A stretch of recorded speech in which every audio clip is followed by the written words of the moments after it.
Hello, it is Carissa from the community library. We're going to be making today a super simple craft. It's really fun and it'll be great for any age. We're going to be making soap jellies. You can see they're squishy and they're really fun. So just something fun. We're all washing our hands more these days, so this might make the hand washing fun. So we're going to go through a few things. First thing you need is you're going to need half a cup of water, and it needs to be boiling because we're going to be melting some unflavored gelatin.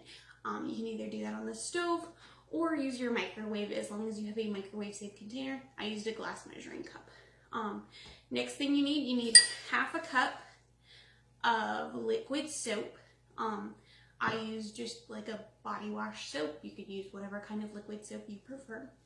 You need 2 packets of unflavored gelatin. So normally in the box you get 4. You only need 2 of those packets, the little brown packets. Just 1 teaspoon of salt.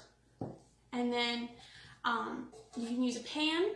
I used a pan for one recipe. And then the blue one that I made here, I actually had like silicone cupcake liners. Those are great because you can just pop them out. Pan's a little more difficult, but you can do it. You're also going to need a whisk. And then if you're doing the pan method, I would suggest some fun cookie cutters. So we're going to start at this. This is really hot and boiling, so we're going to just go ahead and dump our gelatin in and our salt. And then I'm just going to whisk those together.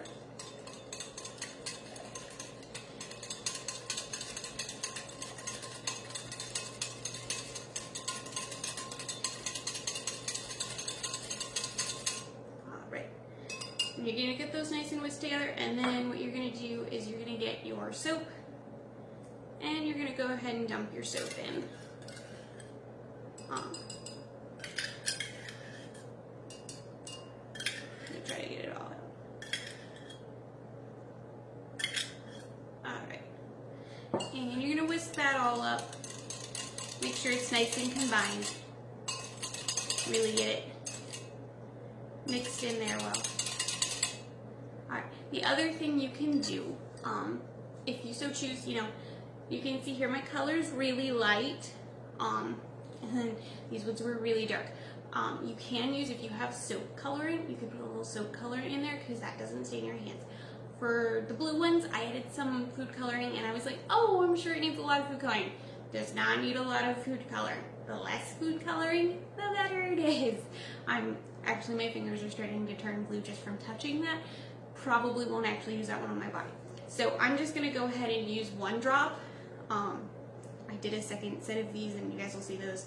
And I only did 1 drop and it worked out so much better and I didn't turn myself a funny color. So we're just going to go ahead and mix that in. Alright. Then what we're going to do is I'm going to go ahead and pour it into my tin. Now I went ahead and went with like a bread loaf because it doesn't make a ton of the base for our jelly soaps, but you do want them to be somewhat thicker so you can use them. So if you can see, there's some bubbles on here on the top. One way to get rid of those bubbles is to get yourself some rubbing alcohol and put it in a spray bottle. Or if you have like a spray bottle top that you can just screw onto the top of your rubbing alcohol, you can spray that with the on the top, and that will get rid of those bubbles. And you can then just put it straight into your fridge, and it won't have like a foam on top. So definitely do the rubbing alcohol with a spray bottle.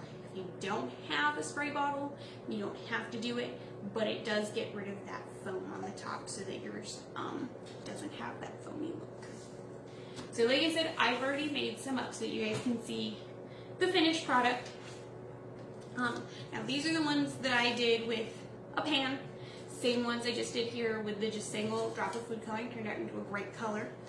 So if you have a pan like this and you used a pan instead of silicone, what you're going to do is you're just going to kind of try to peel it away from the sides. And you're just going to be real careful. Make sure that you've left it in the fridge at least 2 hours. I tried to do this after an hour and it just wanted to start crumbling immediately. It wasn't set all the way, so at least 2 hours in the fridge.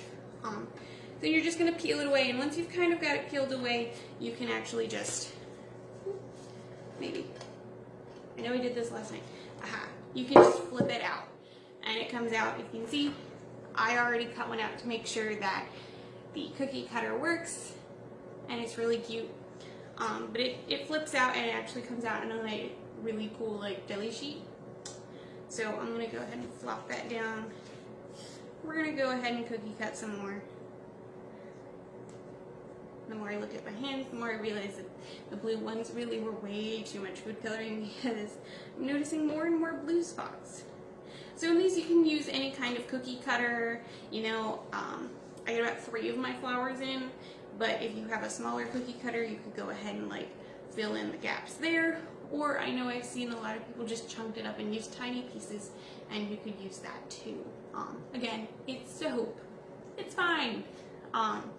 So these are our super easy and fun jelly soaps. They're really cute. I like them. They're also a great sensory thing. Like, this is really cool. You've always wanted to play with Jell-O as a kid, and you know, it's food, so you're not allowed to play with your food.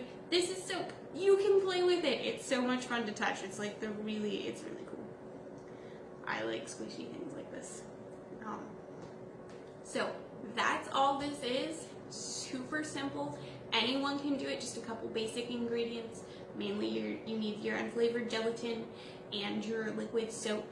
I hope that if you guys make it, I would love to see pictures of the stuff that you made. Feel free to drop it in our comment section. Don't forget, this week is our Celebrate National Library Week. So every day we're posting a different challenge. We'd love to see your photos. You might see some of our librarians' photos on our Facebook of the different challenges that we also did. Don't forget to tune in. I know Miss Vicky is doing a scavenger hunt every day. Make sure you do that scavenger hunt and send us the photos of the things that you found around your house. So we're just trying to do some fun things for you to celebrate National Library Week, even though we can't actually be at the library. Don't forget, tonight is also Trivia Tuesday night, and we're going to be doing food trivia. So if you're a big foodie, definitely tune in for Trivia Tuesday tonight at 6:30 on Facebook Live. All right, have a great week. See you guys.